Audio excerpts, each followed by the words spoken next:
Good morning.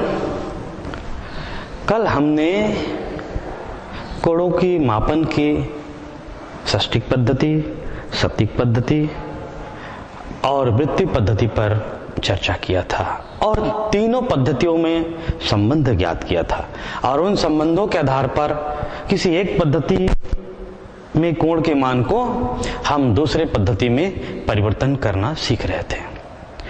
तो हमारा जो इक्वेशन है d/180 g/200 और θ/φ, ये इक्वेशन हमने कल ज्ञात किया था। और रेडियन अंश से रेडियन में और रेडियन से अंश में ज्ञात करने की पद्धति को हमने सीखा था। आज हम सीखेंगे रेडियन कोण का ग्रेड में परिवर्तन। रेडियन कोणों का ग्रेड में परिवर्तन।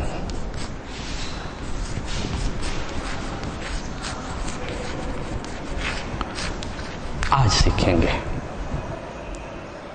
मान लेते हैं रेडियन कोण θ = π/4 है। ग्रेड में परिवर्तन मतलब हमको जी निकालना है, क्वेश्चन मार्क जी निकालना है। हम इस सूत्र में कौन सा पार्ट इस्तेमाल करेंगे? रेडियन और ग्रेड वाला, इस फर्स्ट और सेकंड। तो हमारा फार्मूला हो जाएगा d/180 = g/200 और इसके आधार पर हमको g ज्ञात करना है। तो g इक्वल टू हो जाएगा, इसका गुणा यहां हो जाएगा। तो आपको मिलेंगे रेडियन कोण से ग्रेड में परिवर्तन। रेडियन कोण से ग्रेड में परिवर्तन मिलेगा। सॉरी, रेडियन से हमको ग्रेड में जाना है। सॉरी, तो हम रेडियन और ग्रेड वाला पार्ट लेंगे।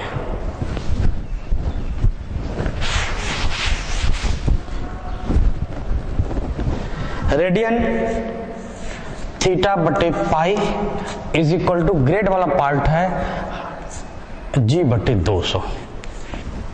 तो यहां से थीटा मान निकालेंगे।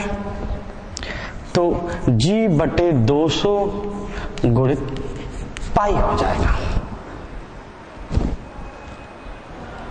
थीटा का मान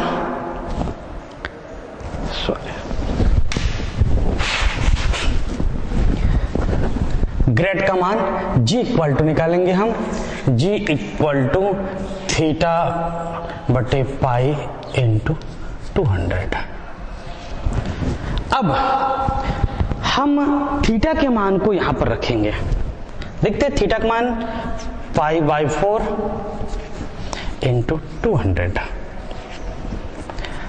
इज इक्वल टू,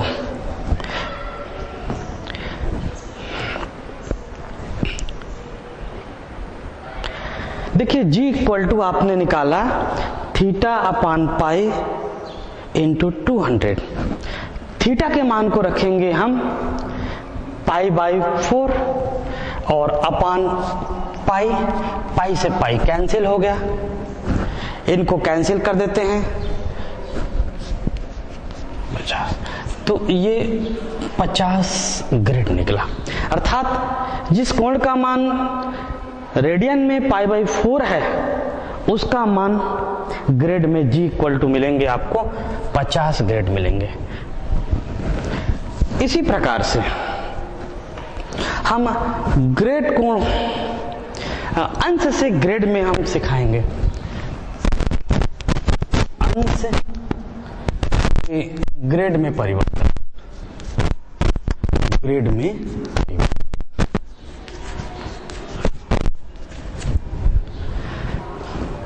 मान लेते हैं अंश मतलब दिया हुआ है। ये साली ग्रेड से अंश में परिवर्तन देखते हैं। ग्रेड से अंश में परिवर्तन।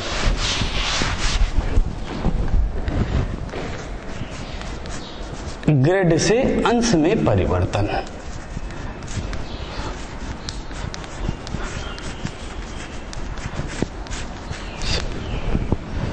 सपोज कीजिए कि ग्रेड दिया हुआ है आपका, इसी को ले लेते हैं। ग्रेड बराबर दिया हुआ है g बराबर 50 ग्रेड, और अंश में परिवर्तन d इज इक्वल टू आपको ज्ञात करना है। तो ग्रेड वाला पार्ट और अंश वाला पार्ट को हम लेंगे, तो सूत्र लेंगे d बटे 180 इज इक्वल टू g बटे ग्रेड वाला पार्ट 200। तो यहां से हम d का मान निकाल लेंगे, g बटे 200 गुणित 180। मान रख देते हैं g का मान 50/200 इंटू 180, काट दीजिए 0 0 0 और ये 9, तो ये मिल जाएगा 45 डिग्री। 45 डिग्री। तो आप देख रहे हैं इस सूत्रों की सहायता से आप किसी कोण के मान को एक पद्धति से दूसरे पद्धति में आप आसानी से परिवर्तन कर सकते हैं। अब इसी से आधारित कुछ प्रश्न जिस पर हम विचार करेंगे।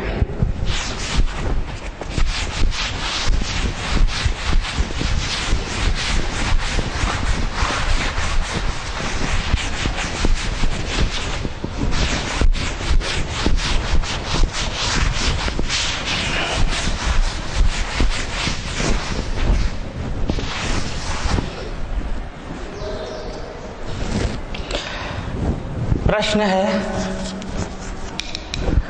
30 मीटर त्रिज्या वाले वृत्त, 30 मीटर त्रिज्या वाले वृत्त के केंद्र पर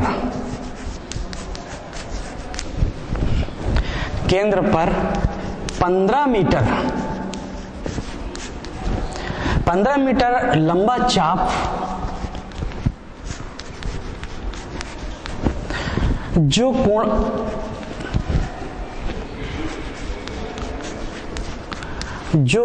अंतरित करता है,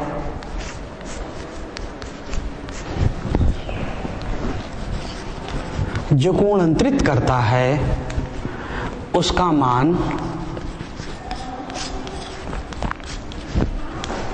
रेडियन एवं अंश में ज्ञात कीजिए। रेडियन एवं अंश में ज्ञात कीजिए, ये हमारा प्रश्न है।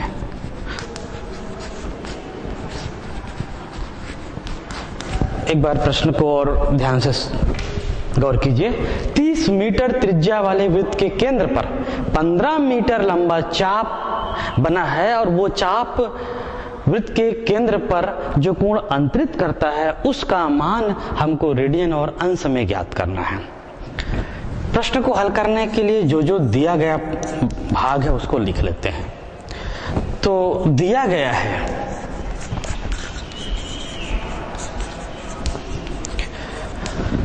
वृत्त की त्रिज्या दिया हुआ है, वृत्त की त्रिज्या बराबर 30 मीटर, और चाप दिया हुआ है, चाप की लंबाई हमको दिया है प्रश्न में 15 मीटर, दोनों मीटर में है, एक ही मात्रक में है। तो वृत्त के केंद्र पर बना कोण, सूत्र इस्तेमाल करेंगे, वृत्त के केंद्र पर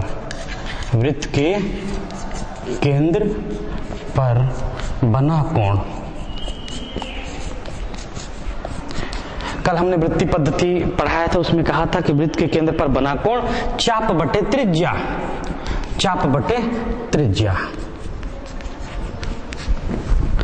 तो यहां पर मान लेते हैं कोण बनता है थीटा। चाप की लंबाई कितना है 15 मीटर, और वृत्त का जो त्रिज्या है 30, तो 1/2 रेडियन। तो ये रेडियन में हो गया 1/2 रेडियन। इसका मान हमको अंश में ज्ञात करना है, अंश मतलब डी में, अंश में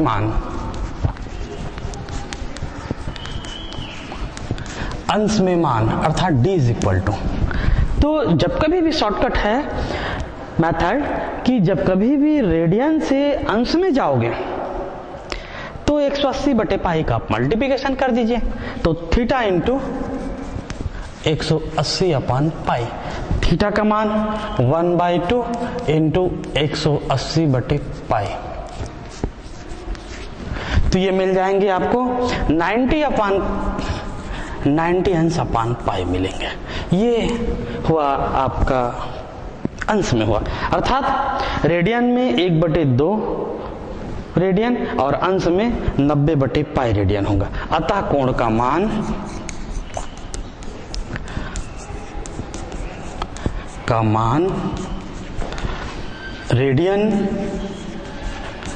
रेडियन में 1/2 तथा अंश में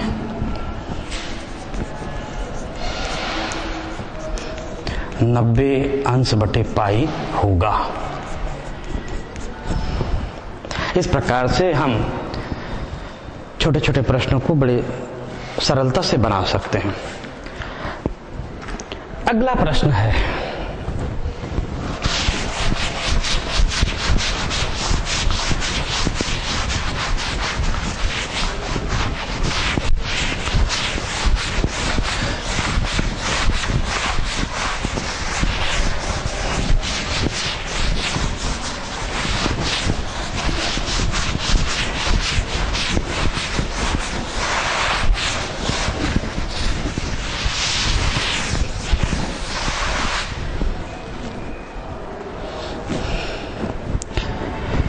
प्रश्न है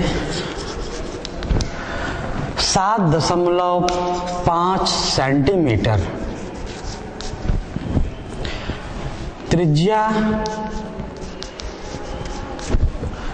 के वृत्त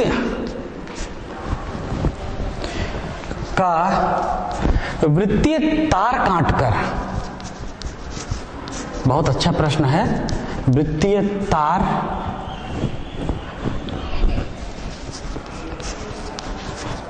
काटकर एक 120 सेंटीमीटर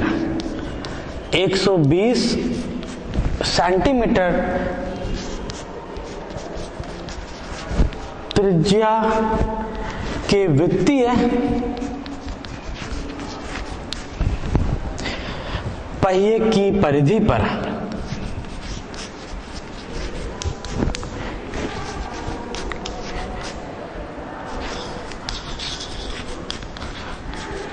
परिधि पर लपेटा जाता है।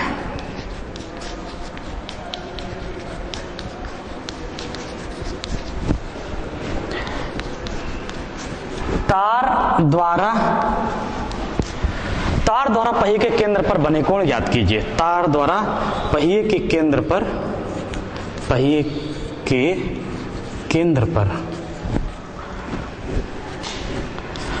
बने कोण ज्ञात कीजिए।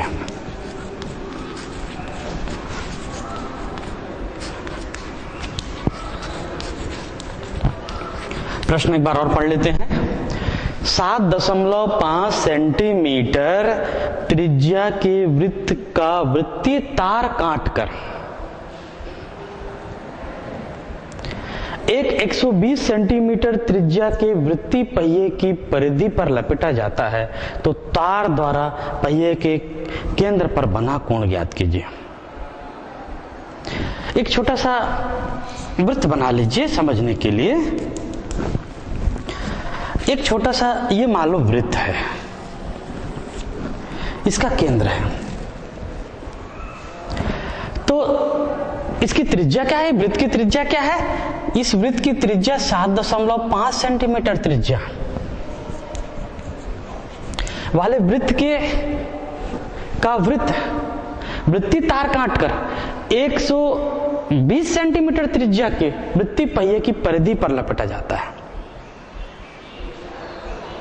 देखिए 7.5 सेंटीमीटर त्रिज्या के वृत्त का वृत्तीय तार को काटता है, ये इसकी वृत्तीय तार को काटना है। 120 सेंटीमीटर त्रिज्या के वृत्तीय पहिए की परिधि पर उसको लपेटना है। तो तार द्वारा वृत्त के केंद्र पर बने कोण ज्ञात करना है। तो आप जानते हैं परिधि पर लपेट रहे हैं, तो किसी वृत्त की परिधि कितना होता है, 2πr होता है। तो वही तार उस पर लपेटा आ जाएगा, तो वो तार की लंबाई होगा। अतः तार की लंबाई, तार की लंबाई, तार को हम वृत्तीय पहिए की परिधि पर लपेट रहे हैं, तो तार की लंबाई होगा 2πr। मान लो r उसकी त्रिज्या है, सेंटीमीटर। तो देखिए किसको लपेट रहे हैं, 7.5 सेंटीमीटर त्रिज्या वाले को। तो ये हो जाएंगे 2π और r का मान 7.5, तो ये मिलेंगे आपको 15π सेंटीमीटर। ये चाप की लंबाई हो गया। अब जब चाप की लंबाई हो गया और इसकी त्रिज्या हमको दिया हुआ है 120, जिसकी कोण ज्ञात करना है, तो तार द्वारा पहिए के केंद्र पर बना कोण,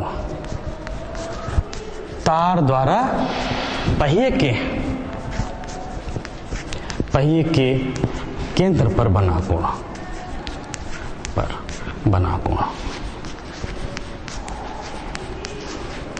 यहां पर मैं ये वृत्त बना दिया, उसमें कंफ्यूजन मत होइए। इस वृत्त के, इस त्रिज्या के वृत्त के तार को दूसरे वृत्त के पहिए पर लपेट रहे हैं, तो तार द्वारा पहिए के केंद्र पर बना कोण जो होगा वो तार की लंबाई, चाप हुआ, यही इसकी चाप हुआ, तार की लंबाई,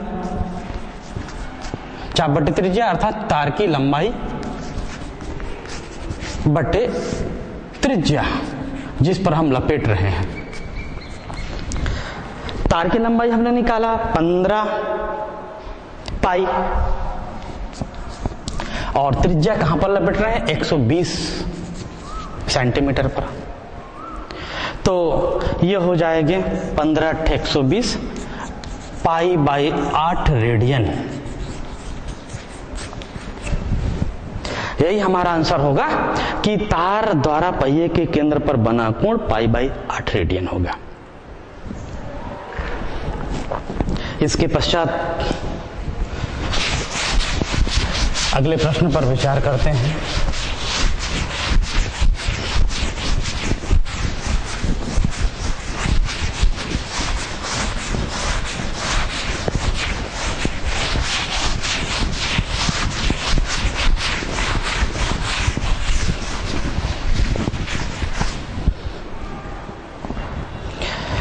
एक प्रश्न है,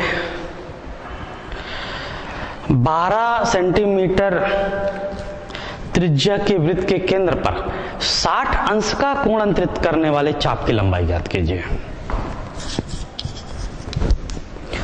12 सेंटीमीटर त्रिज्या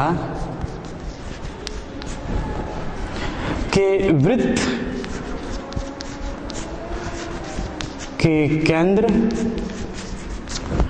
के केंद्र पर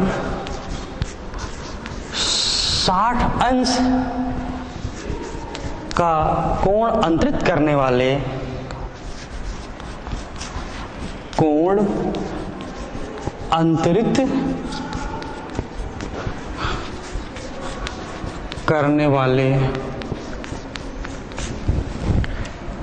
चाप की लंबाई ज्ञात कीजिए।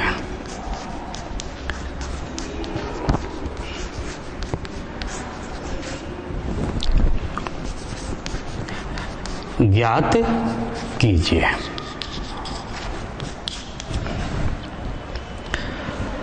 तो यहां पर देखेंगे कि 12 सेंटीमीटर त्रिज्या के वृत्त के केंद्र पर 60 अंश का कोण बन रहा है, तो जो कोण बन रहा है उस पर कितनी चाप की लंबाई है वो ज्ञात करेंगे। क्या क्या दिया गया है उसका लिस्ट तैयार कर लेते हैं। वृत्त की त्रिज्या दिया हुआ है, वृत्त की त्रिज्या ये 12 सेंटीमीटर दिया हुआ है, और वृत्त के केंद्र पर अंतरित कोण का मान दिया हुआ है। केंद्र पर बना कोण, इसका मान दिया है 60 अंश में दिया हुआ है। तो हमको चाप की लंबाई ज्ञात करना है। तो हम जानते हैं वृत्त के केंद्र पर बना, हम जानते हैं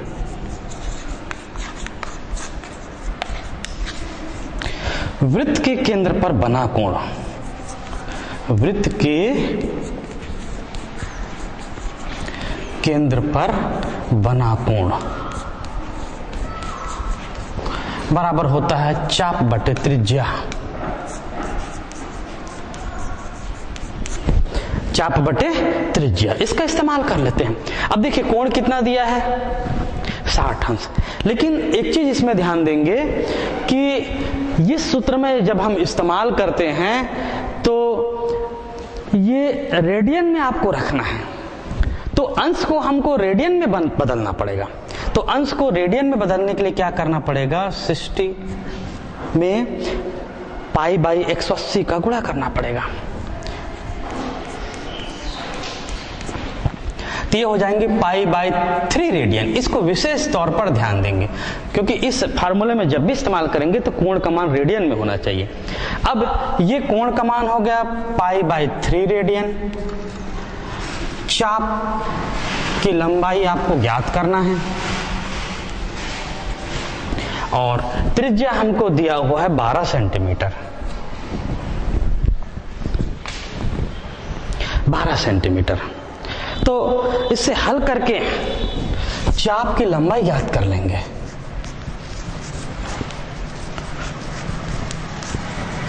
चाप की लंबाई बराबर क्रॉस मल्टीप्लिकेशन कर दीजिए, तो पाई बाई 3 इंटू 12 4 बार में कटेगा तो ये 4 पाई सेंटीमीटर आएगा।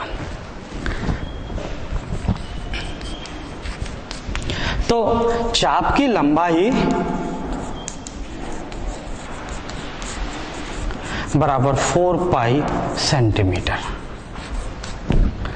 देखिए यहां पर विशेष बात यह है कि केंद्र पर अंतरित कोण जो दिया हुआ है वो आपका अंश में है, और हम जब इस सूत्र में मान रखेंगे चाप बटे त्रिज्या वाले सूत्र में तो हमको रेडियन में मान रखना पड़ेगा, क्योंकि ये वृत्तीय पद्धति में ये सूत्र इस्तेमाल करते हैं। कोण का मान होता है चाप बटे त्रिज्या, रेडियन होता है। इसलिए जो अंश में कोण का मान दिया हुआ है उसको हम परिवर्तन कर लेंगे पाई बाई 3 रेडियन में। उसके पश्चात यहाँ पर मान रखेंगे और मान रख के चाप की लंबाई ज्ञात करेंगे तो हमको प्राप्त होगा 4 पाई सेंटीमीटर। तो इस तरीके से इसको बड़े आसानी से हम बना सकते हैं।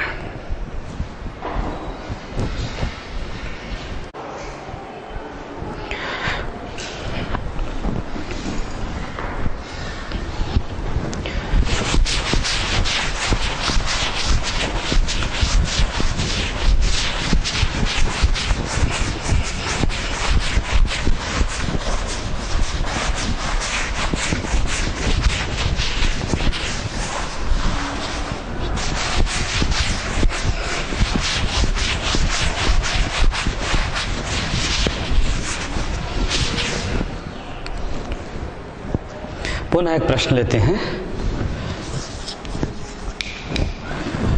किसी समकोण त्रिभुज के 2 न्यून कोण का अंतर, किसी समकोण त्रिभुज के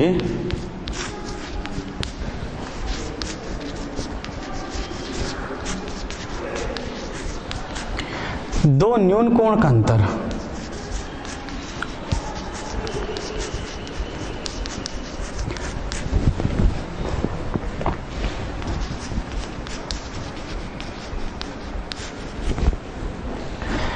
पाई बाई 9 रेडियन है।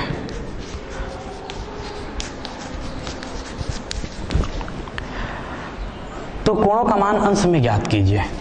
उन कोणों का मान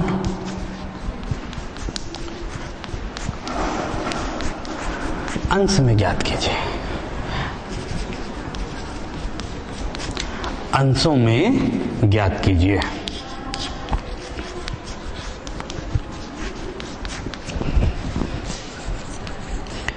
किसी समकोण त्रिभुज के 2 न्यून कोणों का अंतर पाई बाई 3 रेडियन है।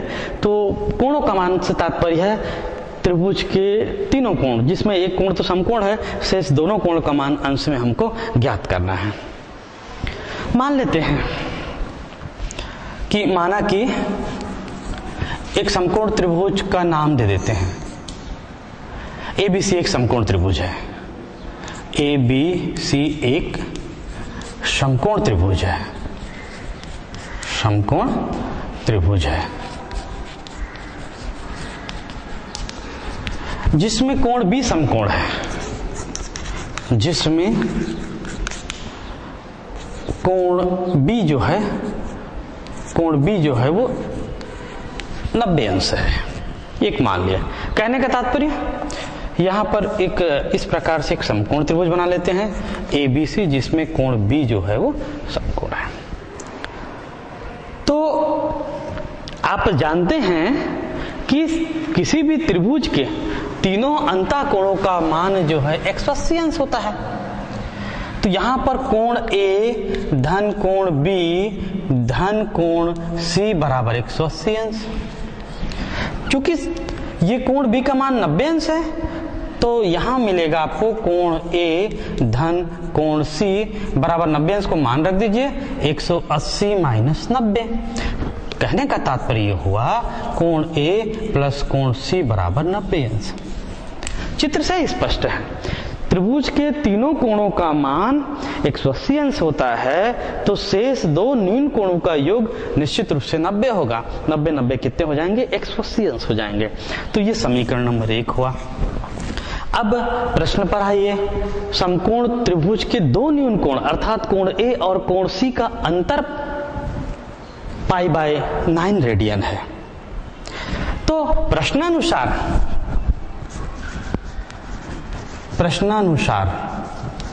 दो न्यून कोणों का अंतर अर्थात कोण A माइनस कोण C, कोण A माइनस कोण C, कोण A माइनस कोण C बराबर π/9 रेडियन है। अब देखिए ये अंश में है, हमारा वो रेडियन में दिया हुआ है और हमको जो आंसर लाना है, ज्ञात करना है, उसका मान भी अंश में लाना है। तो हम ये कोणों का अंतर को हम क्या करेंगे? अंश में ज्ञात कर लेंगे। तो रेडियन से अंश में जाने के लिए 180/π से आप गुणा कर दीजिए। तो π/9 गुणित 180/π से गुणा कर दीजिए। जो मान मिलेगा, पाई से पाई कैंसिल हो गया, 9 दूनी 18, 20 अंश। ये अंश में ज्ञात हो गया। अर्थात कोण A माइनस कोण C बराबर 20 अंश। ये समीकरण नंबर 2 हो गया। अब समीकरण 1 और 2 दोनों को हल करके कोण A और C का मान हम ज्ञात कर लेंगे। समीकरण 1 एवं 2 को जोड़ने पर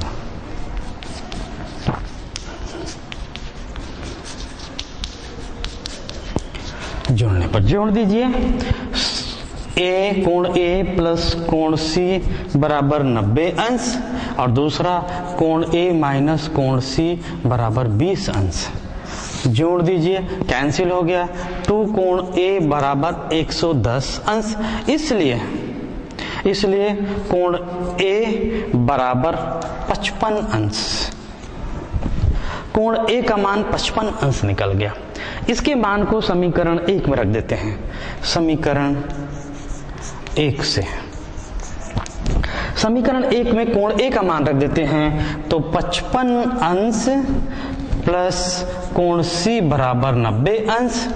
तो ये इंप्लाई होगा, दिस इंप्लाई दैट कोण C इक्वल टू 90 अंश माइनस 55 अंश बराबर 90 में 55 अंश को हटा देते हैं तो ये 35 अंश मिलेंगे। 35 अंश। तो आप देख रहे हैं कोण A का मान 55 अंश और कोण C का मान 35 अंश मिल रहा है और दोनों को जोड़ेंगे तो 90 ऑलरेडी हो रहा है। तो इस प्रकार से दो न्यून कोण का मान कोण A बराबर आपका 55 अंश और कोण C बराबर 35 अंश, यही आपका उत्तर है। अगले एक महत्वपूर्ण प्रश्न पर और चर्चा करते हैं।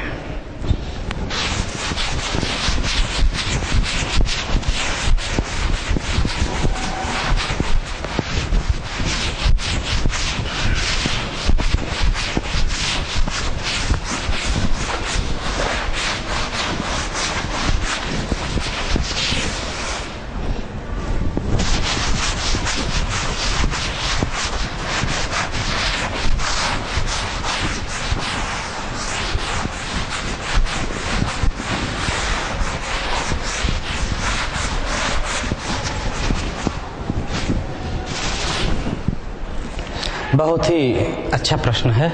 किसी त्रिभुज के कोण समांतर श्रेणी में है।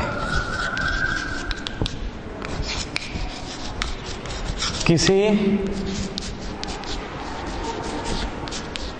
त्रिभुज के कोण समांतर श्रेणी में है।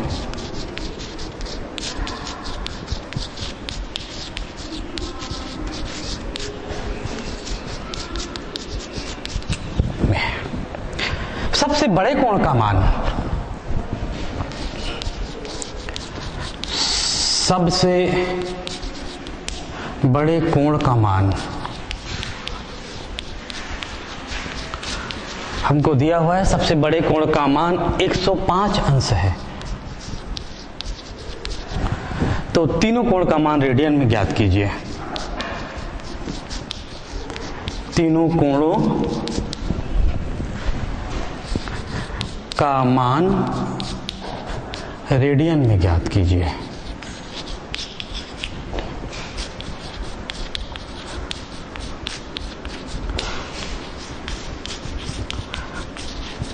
काफी अच्छा प्रश्न है। किसी त्रिभुज के तीनों कोण समांतर श्रेणी में दिया हुआ है और सबसे बड़े कोण का मान 105 अंश है, तो तीनों कोणों का मान रेडियन में ज्ञात कीजिए। हम मान लेते हैं त्रिभुज के तीन कोण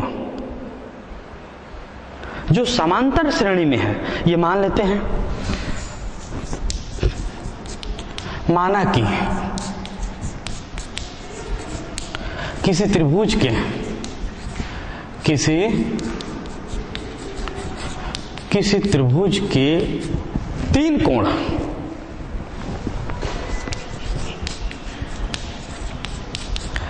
देखिए, ऐसे कोण मानना है जो तीनों कोण क्रमशः समांतर श्रेणी में हो। तो समांतर श्रेणी में मानने के लिए क्या कीजिए, अल्फा माइनस थीटा एक कोण हुआ, दूसरा कोण आपका अल्फा और तीसरा कोण अल्फा प्लस थीटा है। और ये देखिए तीनों कैसे हैं, समांतर श्रेणी में है तथा तीनों कोण समांतर श्रेणी में है। समांतर श्रेणी में है ऐसा हमने मान लिया।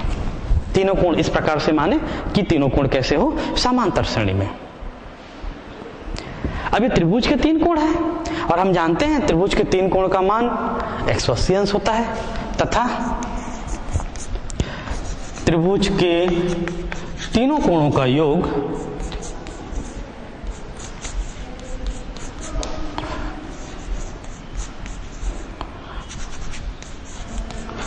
का योग 180 अंश होता है। तो यहां से क्या कीजिए, तीनों कोण को जोड़ दीजिए। Alpha minus theta plus alpha और alpha plus theta is equal to 180 अंश। प्लस थीटा माइनस थीटा दोनों कैंसिल हो जाएंगे। 3 अल्फा बराबर 180 अंश। तो यहां से अल्फा इज इक्वल टू 180/3 60 अंश। अल्फा का मान आपको 60 अंश निकल गया। अब प्रश्नानुसार सबसे बड़ा कोण का मान 105 दिया हुआ है और इसमें सबसे बड़ा कोण कौन सा है, ये सबसे छोटा कोण है, ये मिडिल का कोण है और ये सबसे बड़ा कोण है। तो प्रश्नानुसार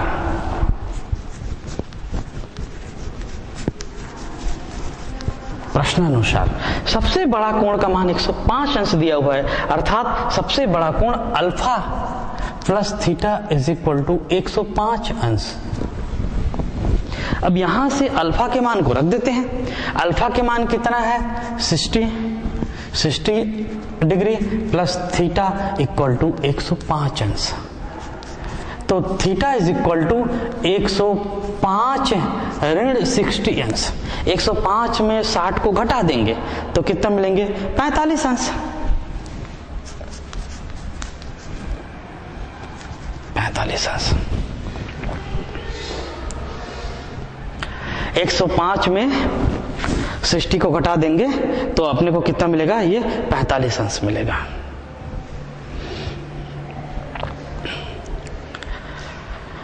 तो यहां से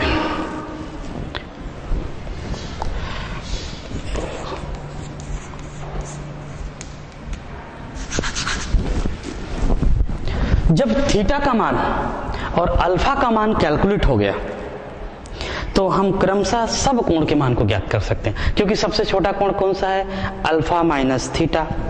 सब मिडिल का कोण अल्फा और सबसे बड़ा कोण अल्फा प्लस थीटा। तो इसलिए सबसे छोटा कोण, सबसे छोटा कोण सबसे छोटा कोण आपका अल्फा माइनस थीटा। मान रख दीजिए, अल्फा का मान 60 और थीटा का मान 45, तो ये 15 डिग्री हुआ। सबसे छोटा कोण का मान कितना मिला? 15 डिग्री। लेकिन इसका मान हमको रेडियन में ज्ञात करना है। ये अंश में हुआ है तो इसको रेडियन में ज्ञात करने के लिए क्या करना पड़ेगा? पाई बाई 180 से गुणा करना पड़ेगा। 15 इंटू पाई बाई 180 से, तो 15 12 180, तो पाई बाई 12 में मिलेगा ये।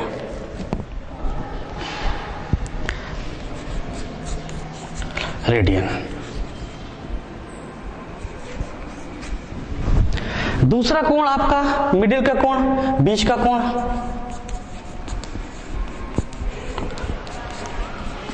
बीच का कोण आपका अल्फा है, तो अल्फा का मान हमने कितना निकाला? 60 डिग्री। इसको रेडियन में बदलना है तो 60 इंटू पाई बाई 180, 0 से 0 काट दीजिए, 3 6 के 18, पाई बाई 3 रेडियन। और सबसे बड़ा कोण का मान तो ऑलरेडी दिया हुआ है 105 डिग्री, लेकिन उसको रेडियन में ज्ञात करना है। सबसे बड़ा कोण, सबसे बड़ा कोण बराबर 105 अंश। इसको हमको रेडियन में ज्ञात करना है तो 105 गुणित पाई बाई 180। तो इसको हल करेंगे तो 7 पाई बाई 12 आएगा, 12 रेडियन। तो इस प्रकार से हम किसी त्रिभुज की कोण समांतर श्रेणी में है और बड़ा कोण का मान ज्ञात किया है तो शेष सभी कोण का मान अंश और रेडियन में हम ज्ञात कर सकते हैं। अब इसके पश्चात अगले विषय वस्तु पर हम प्रवेश करेंगे, किसी फलन पर हम विचार करेंगे।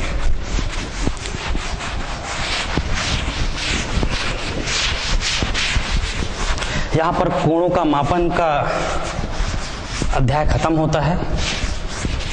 अब हम फलन, त्रिकोणमिति फलन, सर्वसमीकाएं और सर्वसमीकाओं को कैसे हल करते हैं इस पर हम विस्तार से चर्चा करेंगे।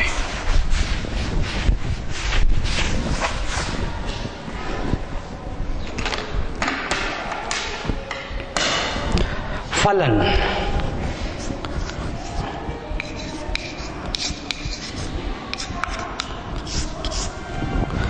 इसको फंक्शन या मैपिंग बोलते हैं। देखिए, यदि x और y दो अरिक्त उपसमुच्चय हैं, यदि x एवं y दो अरिक्त नॉन एम्प्टी समुच्चय है, तब एक फंक्शन डिफाइन करते हैं f is the mapping from x to y। इस प्रकार कि fx इक्वल टू y के रूप में दर्शाते हैं, जहां पर फॉर ऑल x जो होता है वो x पर होता है। कहने का तात्पर्य क्या हुआ कि यदि ये मान लीजिए ये x सेट है और ये दूसरा सेट y सेट है, नॉन एम्प्टी सेट है, तो मैपिंग क्या होगा, एक यहां से x से y में एक मैपिंग या फलन इस प्रकार से दर्शाएंगे कि x के प्रत्येक अवयव के लिए, x के प्रत्येक अवयव के लिए y के अद्वितीय अवयव से संबंध रखता हो। ये fx आपको मिलता है क्योंकि y सेट में, इसलिए y मिलता है। और किसके लिए? प्रत्येक x के लिए, सभी x के लिए ऐसा एक नियम होना चाहिए जो इस सेट में सभी अवयव के लिए ये नियम प्राप्त होता हो। कहने का तात्पर्य, फलन एक नियम है। ये पहले वाले सेट को हम डोमेन सेट बोलते हैं, डोमेन। और दूसरे वाले को जहां तक हमको मिलता है, मान लीजिए पूरा मिला या आधा मिला, मान लीजिए यहां तक आपको इसका फंक्शन मिला, मैपिंग मिला, तो ये कोडोमेन कहलाता है या परिसर कहलाता है। परिसर, डोमेन को हम प्रांत भी बोलते हैं, प्रांत, ये इसका परिसर कहलाता है या ये कोडोमेन कहलाता है, कोडोमेन कहलाता है, कोडोमेन। तो कहने का तात्पर्य वो फंक्शन को जब हम डिफाइन करते हैं तो एक फलन एक ऐसा नियम है जो डोमेन के सभी अवयव के लिए परिसर में अद्वितीय अवयव से संबंध रखता हो। तब यही नियम को हम x से y में फलन को परिभाषित करते हैं। अर्थात कहने का तात्पर्य है f is the mapping from x to y such that fx is equal to y for all x belong to x के लिए ये फलन कहलाता है। इस फलन को एक उदाहरण से समझते हैं, एक उदाहरण से स्पष्ट हो जाएगा फलन को। मान लेते हैं दो चर है, x y दो चर है और एक संबंध हमने ज्ञात किया है y बराबर x प्लस 1, एक फलन है। तो यहां पर स्पष्ट है कि x एक स्वतंत्र चर है और y एक परतंत्र चर है। इस प्रकार से हमने एक मैपिंग को परिभाषित किया, डिफाइन किया। अब देखते हैं कि यहां पर कौन कौन से अवयव x सेट में है। x के अवयव कोडोमेन सेट होंगे और y के अवयव कोडोमेन सेट होंगे। तो यदि x का मान आप रखते जाइए, स्वतंत्र चर है, x इक्वल टू -1, तो देन y इक्वल टू आपको 0 प्राप्त होगा। यह समीकरण मान रखेंगे, x इक्वल टू 0 करेंगे तो y का मान 1 प्राप्त होगा। x इक्वल टू मान लो 1 करते हैं तो इस समीकरण में y का मान 2 प्राप्त होगा और x इक्वल टू 2 करते हैं तो y का मान 3 प्राप्त होगा। इस प्रकार से हमने रिलेशन प्राप्त कर लिया x और y के बीच में। अब देखिए इसको, मैपिंग को हम सेट थ्योरी में कैसे दर्शाते हैं। ये आपका x सेट हुआ और ये y सेट हुआ। आपने इस नियम से क्या कहा कि x के सभी अवयव के लिए हमने पर्टिकुलर कुछ अवयव लिए हैं, तो x के सभी अवयव के लिए यहां पर x का अवयव को मान लो -1 है, ये मिला आपको 0 है, 1 है, 2 है। कुछ उदाहरण के तौर पर हमने कुछ पॉइंट को x में ले लिए। तो आप देख रहे हैं x का मान आपने -1 रखा है तो y का मान कितना मिला? 0। तो ये मैपिंग के आधार पर ये 0 पर मिला, उस नियम के आधार पर। अगर 0 रखते हैं तो ये कहां मिला? 1 पर मिला, देखिए। और यदि 1 रखते हैं तो ये 2 पर मिला और 2 रखते हैं तो 3 पर मिला। तो आपको x के सभी मान के लिए y का एक ऐसा यूनिक मान अवश्य मिलेगा जो उस y सेट में बिलोंग करेगा। तब इस फलन को हम क्या कहेंगे? f कहेंगे। तो यही y बराबर fx एक नियम के आधार पर ये फलन को आप दर्शा सकते हो। अब फलन में थोड़ी सी और आगे बढ़ते हैं, सम फलन और विषम फलन।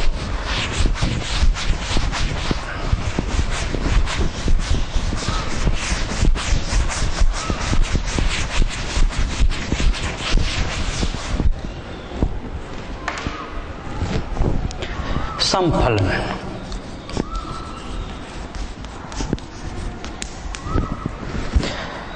तो यदि कोई फंक्शन है आपके पास, यदि एक फलन परिभाषित है y बराबर fx for all x belong to capital X के लिए, ऐसा कोई फलन है मान लीजिए, इसी सेट पर चर्चा करते हैं। तो यदि x का मान -x रख दिए तो f ऑफ -x पुनः आपको fx मिलता है, तो दिया गया फलन जो है वो सम फलन कहलाएगा। फॉर एग्जाम्पल fx बराबर आपको cos x रख दिए हैं, तो x का मान -x रखिए, then F of minus X आपको क्या मिलेंगे, कॉस ऑफ माइनस एक्स, और कॉस ऑफ माइनस एक्स मिलता है आपको F of minus X, cos of minus X plus cos of X मिलता है, और कॉस ऑफ एक्स का मतलब हुआ यही आपको फंक्शन है एफ ऑफ एक्स। तो इस उदाहरण में हम देखते हैं कि F of minus X is equal to F of X. तो ये फलन जो है वो सम फलन होगा। ये फलन कैसे होगा, सम फलन होगा। F X is equal to cos X सम फलन होगा, सम फलन होगा। इसी प्रकार से विषम फलन पर भी चर्चा करते हैं।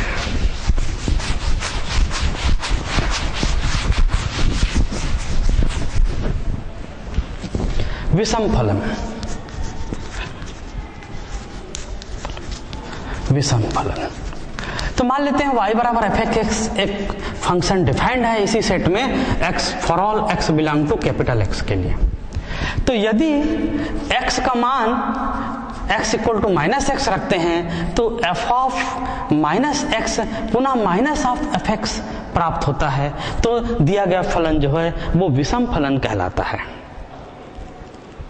उदाहरण के तौर पर एक छोटा सा उदाहरण लिख लीजिए, F X equal to sine theta मान लीजिए है, या साइन एक्स है। तो यदि x के मान को माइनस एक्स रखते हैं तो F of minus X is equal to sine minus X, और हम जानते हैं sine minus X minus sine X होता है। तो आपको मिला F of minus X is equal to minus of sine X, और ये मिला माइनस ऑफ एफ एक्स। तो कहने का तात्पर्य हुआ F of minus X is equal to minus of F X, और for all X belong to उसी सेट के लिए कैपिटल एक्स जिसका आपने डोमेन निर्धारित किया है। तो ये हुआ सम फलन और ये हुआ विषम फलन। तो आज के इस लेक्चर में बस इतना। कल आगे की विषय वस्तु पर हम चर्चा करेंगे। Thank you.